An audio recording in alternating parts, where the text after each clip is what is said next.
Alright everyone, it's your boy Fernie here, back with another Streets and Sights of Austin.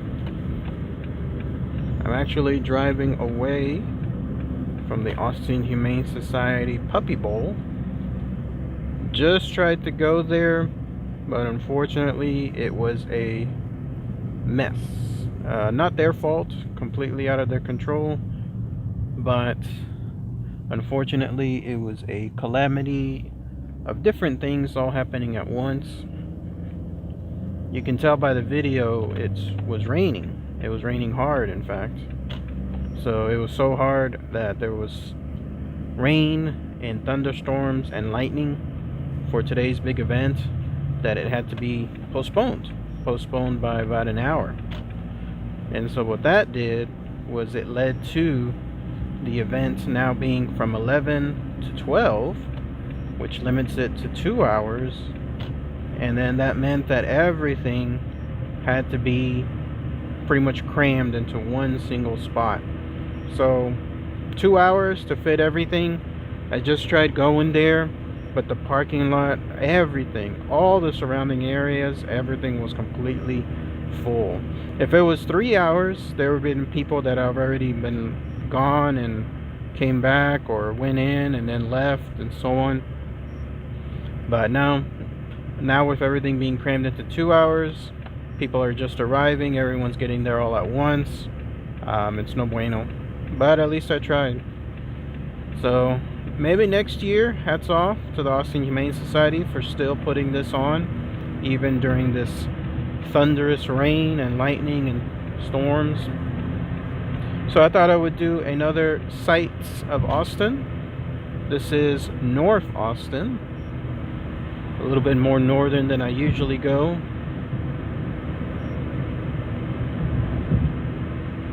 This is an area that used to not be as big, but obviously Austin grew and then it just encompassed everything. So right now we are on I-35, which is the main road.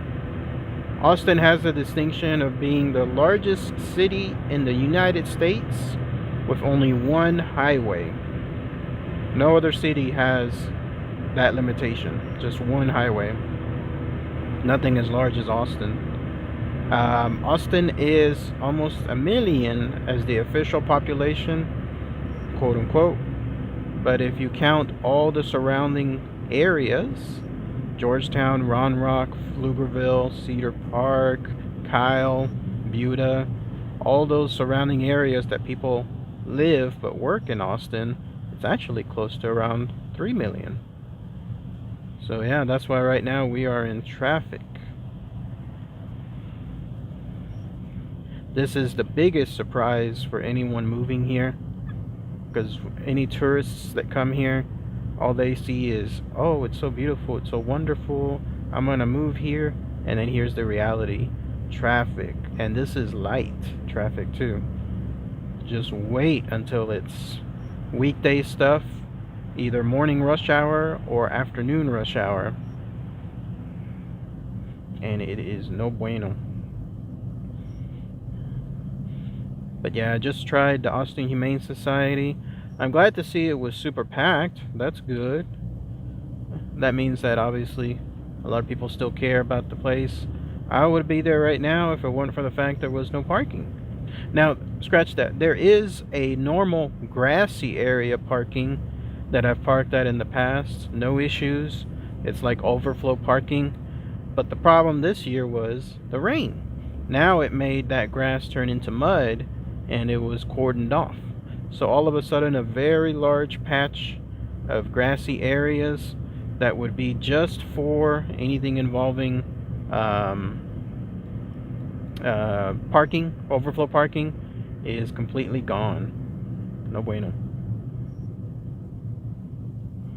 But yeah, here we are, stuck in traffic.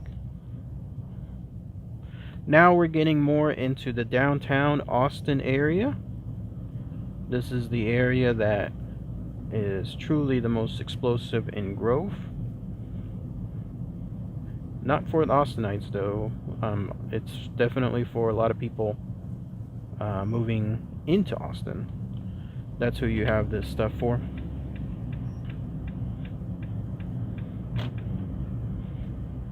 So this is a neat area right here where the highway splits into two, an upper and lower set of lanes. The idea was that you could have a steady flow of traffic on the upper lanes, because the bottom lanes are for people going in, like merging in from other streets. But the problem is, and you'll see here in a moment, that the upper lanes eventually go and merge with the bottom lanes, so it creates that bottleneck, which kind of defeats the purpose. So it doesn't matter, you could be going on top right now like I am, or to my left, people are going on the bottom lanes. Eventually you'll still be stuck in traffic because of the bottleneck coming up. Over to my right, there used to be a long standing Sears, but it was closed down. I'm looking at it now, it looks like it's still closed down. Nothing.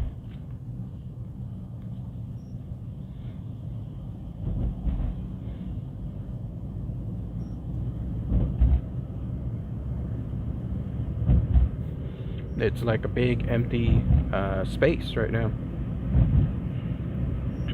A lot of times those Sears stores, the ones that close down, become Amazon. Not Amazon fulfillment centers, but like Amazon stores. But it looks like that's still the same.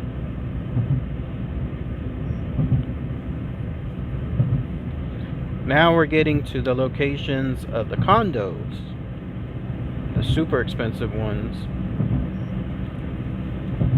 Troubadour. If I had to guess, you're looking at probably $25,000 to $3,000 a month for just a simple bedroom.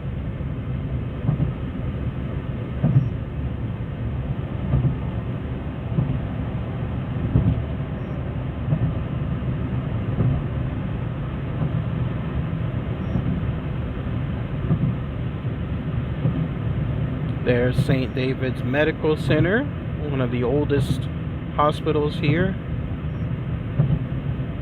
Who knows how long that's been. That big bubble you're looking at, that's the UT Training Center, the football training center. Gotta love sports spending so much money.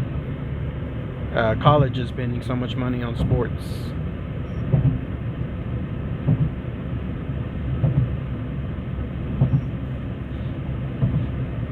I remember where I went to, it was funny, my division, my business division, math division, what else, my computer division, what else classes were there? They were all crammed into one building, small building, and then the sports area got their own, like, brand new stadium and all that. It was so funny. Like, everything was just crammed into one spot. That big round one you see there, that's the Irwin Center. It's going to be torn down, actually. It's one of the longest standing venues here in Austin, but it's going to be torn down. That's because it was replaced, or another area was built called the Moody Center, and that's going to be the main event center in Austin now. But that one, the Irwin Center, once it's torn down, I believe it's going to be a parking lot, if I'm not mistaken. Like, there's going to be a multi-garage parking lot. A lot of history though there. And then those big buildings you're looking at now, those are the famous condos. Lots of condos, multi-million-dollar condos. You are not gonna have affordable pricing there at all.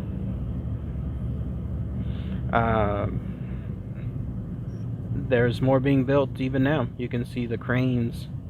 All of those are going to be 100% condos.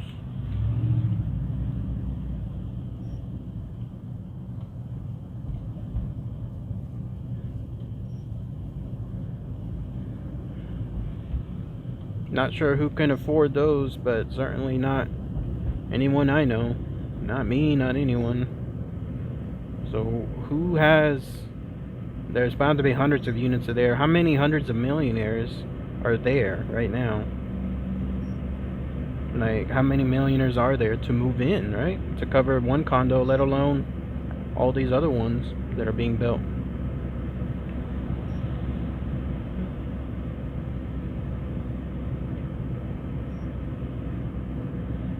It's funny too, because you can see some of the older buildings being dwarfed by these condos. There's the Austin Police Center right there. And then there's the Hilton Garden Inn. Those are some of the older buildings. But they're being just swamped up by the condos. There's famous stories here in Austin. Every now and then it'll pop up on news articles of some long-running family business that is still there at their location in downtown Austin. It could be a store, it could be a restaurant, it could be a place for little knickknacks or whatever, and they're still there, stubbornly still there. And then developers are just mouth-wateringly trying to buy that area that party is in, but they won't sell. But eventually what gets them out is the economy, because the stories always go that the taxes on the property are now so high because of all of this development here that they in turn are priced out. They're still selling their little knickknacks and their restaurant food and so on, but the pricing around them is just so much that they gotta sell. And every year there's bound to be another story of another long-running Austin business that goes out of business because of it, and then poof, here comes another condo. They still make out though, because obviously they sell it for like a huge price. They sell it and then who knows what they do afterward, but that's what happens.